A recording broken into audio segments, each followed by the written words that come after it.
नमस्कार साथियों, आपका अपने YouTube channel let's start study बहुत बहुत स्वागत है। ना संघर्ष ना तकलीफ तो क्या खाक मचा है जीने में। बड़े बड़े तूफान थम जाते हैं जब आग लगी हो सीने में। आपको बस मेहनत करनी है, मेहनत करके अपने माँ बाप का सपना पूरा करना है। सपना होता क्या है? बिना नींद के जो हम मेहनत करते रहते वो सपना होता है। सपने वो नहीं होते जो हम रात को देखते हैं। सपना तो वो होता है जो सुबह 5 बजे आपको जागने पे मजबूर कर दे, मेहनत करने पे मजबूर कर दे। तो शिक्षक भर्ती के एग्जाम निकालना आपका सपना है तो हर हाल में मेहनत करते रहना है। आज हम सीडीपी का एक बहुत इंपॉर्टेंट टॉपिक है बुद्धि के सिद्धांत, उसके बारे में डिस्कस करेंगे। आप सीटेट का, यूपी टेट का, सुपर टेट का या कोई भी टीचिंग एग्जाम दीजिए, इससे 1 या 2 नंबर के क्वेश्चन तो आते ही हैं। तो आज के इस टॉपिक से आपने 2 नंबर पक्के करिए। तो चलिए जानते हैं बुद्धि होती क्या है। इंटेलिजेंस क्या होती है बुद्धि। तो बुद्धि क्या होती है? एक जन्मजात प्राकृतिक योग्यता होती। कैसी होती है? जन्मजात। हर व्यक्ति को जन्म के साथ बुद्धि मिलती है, लेकिन ये बुद्धि होती कैसी है? विकासशील होती है, प्रगतिशील होती है, क्योंकि धीरे धीरे बुद्धि का विकास होता है। जैसे बहुत छोटा बच्चा होता है, उसके अंदर भी क्या होती है? बुद्धि होती है, लेकिन फिर वो धीरे धीरे उसका दायरा बढ़ता है, धीरे धीरे वो बुद्धि के और विकास करता है। तो बुद्धि है क्या? जन्मजात प्राकृतिक योग्यता, जो कैसी है? विकासशील है। जैसे बहुत छोटा बच्चा होता है, अगर वो किसी चीज से जल जाता है तो दोबारा उसे छूता है? नहीं छूता। उसे पता है कि इससे मैं जल गया, मुझे चोट लग गई, इसको नहीं छूना। तो बुद्धि तो उसके प्राकृतिक रूप से है, लेकिन धीरे धीरे जैसे माता पिता से सीखता है, स्कूल जाता है, कॉलेज जाता है, तो धीरे धीरे उसकी बुद्धि का क्या होता है? विकास। Clear point. दूसरा, बुद्धि क्या होता है? योग्यताओं का संगठन होता है। किसी भी व्यक्ति में सिर्फ एक बुद्धि नहीं होती कि पढ़ने में बहुत अच्छा है, ये डांस में बहुत अच्छा है, ये सिंगिंग में बहुत अच्छा है।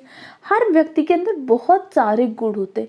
एक विशेष क्षेत्र में वो बहुत ज़्यादा दक्ष हो सकता है कि एक विशेष क्षेत्र में बहुत माहिर है, लेकिन उसके अंदर बहुत सारी क्वालिटी होती है। तो बुद्धि क्या है? योग्यताओं का एक संगठन है। इसके साथ ही बुद्धि आपकी क्या होती है? विकासशील होती है। और बुद्धि पर लिंग का प्रभाव नहीं पड़ता। ये क्वेश्चन आपके सीटेट के एग्जाम में पूछा गया था, इसलिए इसको नोट डाउन कर लीजिए। लिंग, जेंडर का प्रभाव बुद्धि पर पड़ता है कि नहीं? नहीं पड़ता।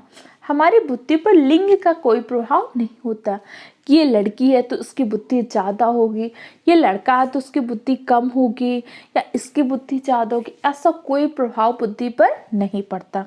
तो तीनों पॉइंट को नोट कर लीजिए, बहुत इंपॉर्टेंट पॉइंट है।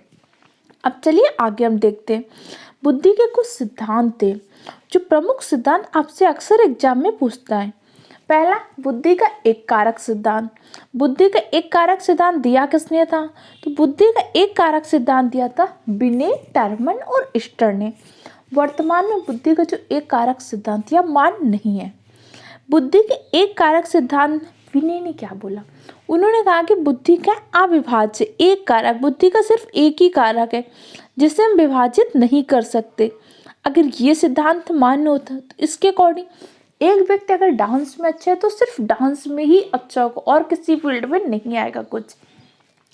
अगर वो पढ़ाई में अच्छा है तो सिर्फ पढ़ाई में अच्छा होगा, अगर खेल में अच्छा है तो सिर्फ खेल में अच्छा होगा, जबकि ऐसा नहीं है।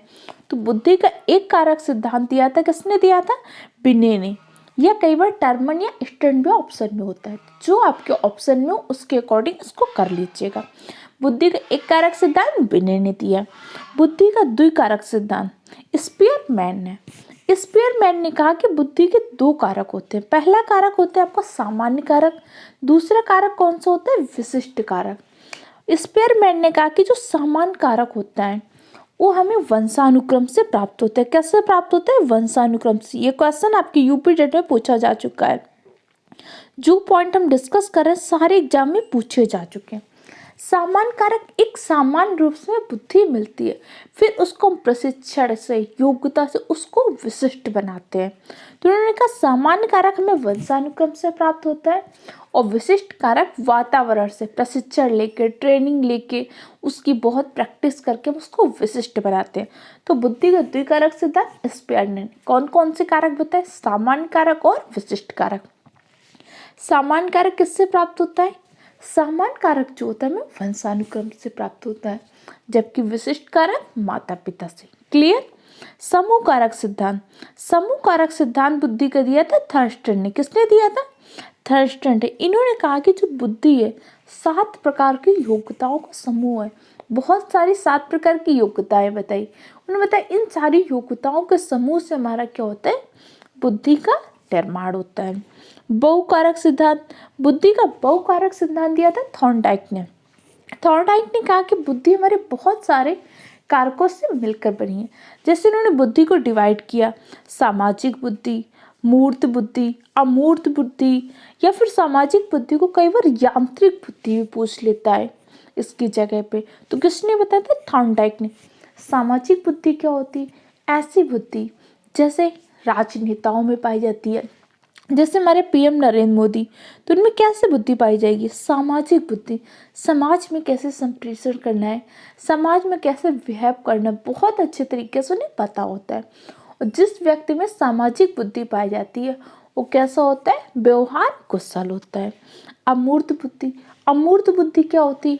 अमूर्त जो चीज़ें हम देख नहीं पाते, जिसके अंदर कल्पना करने की क्षमता अधिक होती है, उसमें कैसे बुद्धि पाई जाएगी? अमूर्त बुद्धि। और आपके सीटेट के एग्जाम में कई बार इस तरीके से क्वेश्चन पूछता है। जैसे पूछेगा राजनेता में कौन सी बुद्धि पाई जाती है, या फिर एक जो चित्रकार है, चित्रकार में कौन सी बुद्धि पाई जाएगी? तो चित्रकार में कौन सी बुद्धि पाई जाएगी? अमूर्त बुद्धि। क्योंकि चित्रकार कल्पना कर पाता है दृश्यों का, तभी तो इतनी अच्छी पेंटिंग्स ये सब बना पाता है। एक कोई जो लेखक होता है वो भी बहुत सारी कल्पनाएं करता है, तो उसमें कैसे बुद्धि पाई जाएगी? अमूर्त बुद्धि। मूर्त बुद्धि क्या होती है? जो सामने की चीजों को देख पाता है, उसमें क्या हो जाएगी? मूर्त बुद्धि। मूर्त बुद्धि को हम क्या बोलते हैं? यांत्रिक बुद्धि भी कहते हैं। इस पॉइंट को याद रखिएगा। मूर्त बुद्धि को क्या बोलते हैं? यांत्रिक। जैसे एक इंजीनियर होता है, मैकेनिक होता है, उसमें कौन सी बुद्धि पाई जाती है? मूर्त बुद्धि। क्लियर? जो आपको समझ में आ गया। थॉर्नडाइक ने कौन कौन सी बुद्धि बताई थी? मूर्त बुद्धि, अमूर्त बुद्धि और सामाजिक बुद्धि। जो आपकी मूर्त बुद्धि होती है इसे हम यांत्रिक बुद्धि भी कहते हैं। मूर्त का तात्पर्य क्या होता है? सरल शब्दों में समझ लीजिए। मूर्त जो हमें प्रत्यक्ष रूप से दिखाई दे, जो हमारे सामने हो, जिसकी मूर्ति के रूप में गढ़ी गई हो, वो क्या होती है? मूर्त बुद्धि। अमूर्त क्या होती है? जो हमें अप्रत्यक्ष रूप से दिखाई दे, जो हो लेकिन हमें प्रत्यक्ष रूप से दिखाई ना दे। जैसे कल्पना, कल्पना हम करते हैं लेकिन क्या कल्पना में दिखाई पड़ती है? चिंतन, चिंतन हम करते हैं, क्या हमें दिखाई पड़ता है? तो ये सब क्या? अमूर्त। जिस व्यक्ति में तर्क, ये जो लाइन में लिखवा रही हूँ उसको नोट डाउन कर लीजिए, बहुत इंपॉर्टेंट है। जिस व्यक्ति में तर्क, वितर्क, कल्पना, चिंतन की योग्यता होती है उसमें कैसे बुद्धि पाई जाएगी? अमूर्त बुद्धि। जिस व्यक्ति में यांत्रिक रूप से, स्थूल रूप से चीजों से स्कार करने की क्षमता होती है उसमें कैसे बुद्धि पाई जाएगी? मूर्त। और सामाजिक बुद्धि किसमें पाई जाएगी? जिसमें व्यवहार कुशल हो, जो संप्रेषण में बहुत अच्छा हो, जिसके अंदर नेतृत्व की क्षमता पाई जाती है, उनमें क्या होती है? सामाजिक बुद्धि पाई जाती है। ये तीनों बुद्धि से क्वेश्चन पूछते हैं, इसलिए इसको अच्छे से समझ लीजिए। बुद्धि का अगला सिद्धांत दिया था पदानुक्रम बुद्धि का सिद्धांत। किसने दिया था? स्पेयर फिलिप वर्नर ने दिया था। इस फिलिप वर्नर जो थे ना, स्पेयरमैन के ही समर्थक थे। उन्होंने कहा बुद्धि का एक क्रम होता है कि जैसे एक बुद्धि किसी में ज़्यादा पाई जाएगी, बुद्धि बहुत सारी पाई जाएंगी। जैसे एक बुद्धि होती है, जैसे अगर आप डांस में बहुत अच्छे हैं तो डांस की बुद्धि जो होगी क्रम में बहुत ऊपर, मतलब सबसे ज़्यादा आप डांस में अच्छे होंगे। लेकिन सिर्फ ऐसा नहीं कि सिर्फ आपके अंदर डांस का ही गुण होगा, आपको कुकिंग भी आती होगी, आपको पढ़ाई भी अच्छी लगती होगी, और भी बहुत सारे गुण हो सकते हैं। तो इसमें क्या हो, उन्होंने कहा बुद्धि का एक क्रम होता है, जो क्रम में सबसे ऊपर होता है वह योग्यता आपके अंदर सबसे ज़्यादा पाई जाती है। तो पदानुक्रम बुद्धि का सिद्धांत किसने दिया था? फिलिप वर्नर ने। और फिलिप वर्नर क्या थे? स्पीयरमैन के समर्थक थे। क्लियर हो गया? अब चलिए अगला सिद्धांत देखते हैं। बुद्धि की संरचना का सिद्धांत। बुद्धि की संरचना का सिद्धांत दिया था जेवी गिलफोर्ड ने। इन्होंने बुद्धि की संरचना बताई। इसे क्रिस्टल मॉडल भी बोलते हैं। क्रिस्टल मॉडल किसने दिया था? जेवी गिलफोर्ड ने। इन्होंने कहा कि हमारी बुद्धि की एक संरचना होती है, जैसे हमारी बुद्धि संज्ञान से बनी होती है, अभिसारी चिंतन से, स्मृति से, मूल्यांकन से, ये सारी प्रक्रिया, इन सब चीज़ों के समूह से बुद्धि बनती है। जैसे संज्ञान, संज्ञान का शाब्दिक अर्थ क्या होता है? नो, जानना। क्या होता है? जानना। और कोई भी चीज़ जानने की प्रोसेस हम किससे करते हैं? मस्तिष्क, माइंड के द्वारा। तो बहुत सारी चीज़ें जो हम जानते हैं उसी से तो हमारी बुद्धि का निर्माण होता है, क्योंकि हमारी बुद्धि कैसी होती है? विकासशील, प्रगतिशील। तो पहले हम उस चीज़ को जानते हैं, जानने के बाद उसका एक संप्रत्यय बनाते हैं, संप्रत्यय बनाकर बुद्धि में स्थापित करते हैं। जब अपने प्याजे का संज्ञानात्मक विकास का सिद्धांत पढ़ा था तो ये सारी चीज़ें मैंने आपको समझाई थी। अगर आपने अभी तक उस वीडियो को नहीं देखा तो देख लीजिएगा, मैं उसकी लिंक डिस्क्रिप्शन बॉक्स में डाल दूंगी। अभिसारी चिंतन, चिंतन दो प्रकार का होता है, अभिसारी चिंतन और अपसारी चिंतन। स्मृति, याद करने की जो हमारी क्षमता होती है, मेमोरी होती है, वो क्या होती है? स्मृति। इसके बाद फिर हम क्या करते हैं? मूल्यांकन करते हैं, हमें क्या आया क्या नहीं आया। अब जैसे आपका टेट सीटेट का एग्जाम है, तो आप अपना क्या करते हैं? मूल्यांकन करते जा रहे हैं, प्रैक्टिस सेट लगा रहे हैं, मॉडल पेपर लगा रहे हैं कि क्या चीज़ें आपको आ रही हैं, क्या चीज़ें नहीं आ रही हैं। जो नहीं आ रही उसको दोबारा पढ़ते हैं, वीडियो देखते हैं, नोट्स बनाते हैं। तो आप क्या कर रहे हैं? मूल्यांकन। और मूल्यांकन करके क्या हो रहा है? आपकी बुद्धि का विकास हो रहा है। इससे 2 साल पहले आप मान लीजिए, जब आप टेट सीटेट का एग्जाम नहीं दे रहे थे, आपने बीटीसी डीएलएड नहीं किया, तो क्या आप जानते थे सीडीपी का कोई सब्जेक्ट होता है? उसमें ये सब पढ़ते नहीं, लेकिन आपने उसको पढ़ा, धीरे धीरे आपने बुद्धि का प्रयोग किया और आप सीख गए, तो आपको आज सीडीपी आ रही है, सारे सब्जेक्ट आ रहे हैं। क्यों? क्योंकि आपकी बुद्धि विकासशील है। आपने पहले क्या किया? संज्ञान किया। आपने जाना कि सीडीपी का भी एक सब्जेक्ट होता है, हमें उसको पढ़ना है। फिर आपने अपसारी चिंतन किया, फिर आपने उसको समझा कि इसको कैसे पढ़ना है, किस टीचर से पढ़ना है, किस चैनल से पढ़ना है, क्या नोट्स बनाने हैं। इसके बाद उसको स्मृति, बहुत सारी चीज़ें अपनी मेमोरी में याद किया। उसके बाद आप क्या करते हैं? उसका मूल्यांकन करते हैं कि क्या आया क्या नहीं आया, कहाँ पे हमें रिवीजन की ज़रूरत है, कहाँ पे प्रैक्टिस की ज़रूरत है। तो ये क्या था? आपकी बुद्धि की संरचना का सिद्धांत किसने दिया था? जेपी गिलफोर्ड ने। और आरबी कैटल ने एक सिद्धांत दिया था। आरबी कैटल ने दिया था बुद्धि का तरल ठोस सिद्धांत। किसने दिया था? RB cattle. आरबी कैटल ने कहा कि बुद्धि को 2 पार्ट में डिवाइड किया, एक तरल बुद्धि, एक ठोस बुद्धि। तरल बुद्धि उन्होंने कहा कि जो ना वंशानुक्रम से प्राप्त होती, प्राकृतिक रूप से। ठोस बुद्धि जो हम प्रशिक्षण के द्वारा, वातावरण से जो उसको ठोस कर लेते हैं, वो हमारी कैसी होती? ठोस बुद्धि। किसका सिद्धांत है? आरबी कैटल का। इसके बाद हार्वर्ड गार्डनर ने बहुबुद्धि का सिद्धांत दिया। बहुबुद्धि का सिद्धांत किसने दिया था? हार्वर्ड गार्डनर ने। इन्होंने 8 प्रकार की बुद्धि बताई। भाषाई बुद्धि, तार्किक, गणितीय, स्थानिक बुद्धि, गतिक बुद्धि, सांगीतिक, व्यक्तिक बुद्धि, आत्म व्यक्तिक बुद्धि, प्रकृतिवादी बुद्धि और अस्तित्ववादी बुद्धि। ये आपके एग्जाम के लिए बहुत इंपॉर्टेंट है। बहुबुद्धि का सिद्धांत। भाषाई बुद्धि क्या होती है? जिसमें भाषा की योग्यता होती है, जैसे कि आपका एक वक्ता हो सकता है, एक स्पीकर हो सकता है, एक शिक्षक हो सकता है, एक लेखक हो सकता है, एक कावित्री हो सकती है, लेखिका हो सकती है। इन सब में क्या होती है? भाषा का बहुत अच्छा गुण पाया जाता है। तार्किक बुद्धि, जिसमें तर्क वितर्क की बहुत क्षमता होती है, जैसे कि आपका वकील, वकील के अंदर क्या होता है? तर्क वितर्क करने की बहुत क्षमता होती है, उसके अंदर क्या होगा? तार्किक बुद्धि। गणितीय बुद्धि, जिसमें गणित की बहुत विशेष रुचि होती है, विशेष क्षमता होती है, जैसे जो आपके गणितज्ञ होते हैं, जो माप तौल करते हैं, इनमें कैसे बुद्धि पाई जाएगी? गणितीय बुद्धि। स्थानिक बुद्धि, जो छोटे से स्पेस का यूज कर पाते हैं, जैसे कि आपके इंजीनियर होते हैं, आपके साइंटिस्ट होते हैं, छोटी चीज़ें बहुत ज़्यादा सोच पाते हैं, उनमें कैसे होती है? स्थानिक बुद्धि। गतिक बुद्धि, जिसमें गति का प्रयोग करते हैं, जैसे आपके एथलीट होते हैं, जैसे मिल्खा सिंह, धावक थे, आपके क्रिकेटर होते हैं, जितने भी एथलीट होते हैं उनमें कैसे बुद्धि पाई जाती है? गति। सांगीतिक बुद्धि, जिसमें संगीत की रुचि होती है, जैसे आपके गायक होते हैं, गायिका होती है, इनमें कैसी होती है? संगीतिक बुद्धि होती है।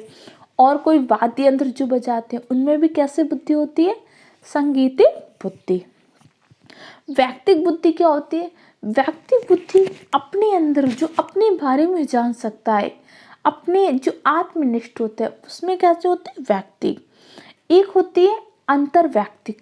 अंतर्वैयक्तिक कैसी होती है? जैसे LIC का आप एक मान लीजिए जो बीमा एजेंट आता है, वो क्या करता है? आपको बातों में बहुत ज़्यादा फंसा के एटलीस्ट आपसे क्या करता है? कई बार LIC का बीमा, LIC प्रीमियम या अलग अलग चीज़ें करवा लेता है। तो उसके अंदर कैसी होती है? अंतर्वैयक्तिक बुद्धि होती है। उससे पता होता है आपको कैसे मोल्ड करना है, आपको किस तरीके से समझाना है। कुछ हद तक ये बुद्धि टीचर में भी पाई जाती है, क्योंकि टीचर को पता होता है कि बच्चा यहाँ गलत कर रहा है, उसको कैसे समझाना है। इसके अलावा होती है आपकी प्राकृतिकवादी बुद्धि। प्राकृतिकवादी बुद्धि को 1998 में जोड़ा गया था। जैसे माली होता है, जिसे प्रकृति के संपर्क में रहना बहुत पसंद है, उसके अंदर कैसे बुद्धि पाई जाएगी? प्रकृतिवादी बुद्धि। तो बुद्धि के जितने भी सिद्धांत हैं इसको अच्छे से नोट डाउन कर लीजिएगा, बहुत इंपॉर्टेंट है। और कुछ इंपॉर्टेंट पॉइंट है जो आपके यूपी टेट के एग्जाम में पूछे गए हैं, चलिए देख लेते हैं। जैसे सूचना संग्रह का सिद्धांत और वैयक्तिक सिद्धांत किसने दिया था? कार्ल रॉजर्स ने। सूचना संग्रह और वैयक्तिक सिद्धांत दिया था आपके कार्ल रॉजर्स ने। प्रतिभाशाली जो बालक होते हैं आलोचना व दंड को कैसे स्वीकार करते हैं? प्रतिभाशाली बालक आलोचना और दंड को एक चुनौती के रूप में स्वीकार करते हैं। बालक कितने प्रकार के होते हैं? विशिष्ट बालक क्या होते हैं, प्रतिभाशाली बालक क्या होते हैं, वंचित बालक क्या होते हैं, ये सारी चीज़ें हमने इससे पहले की वीडियो में आपको समझाई थी।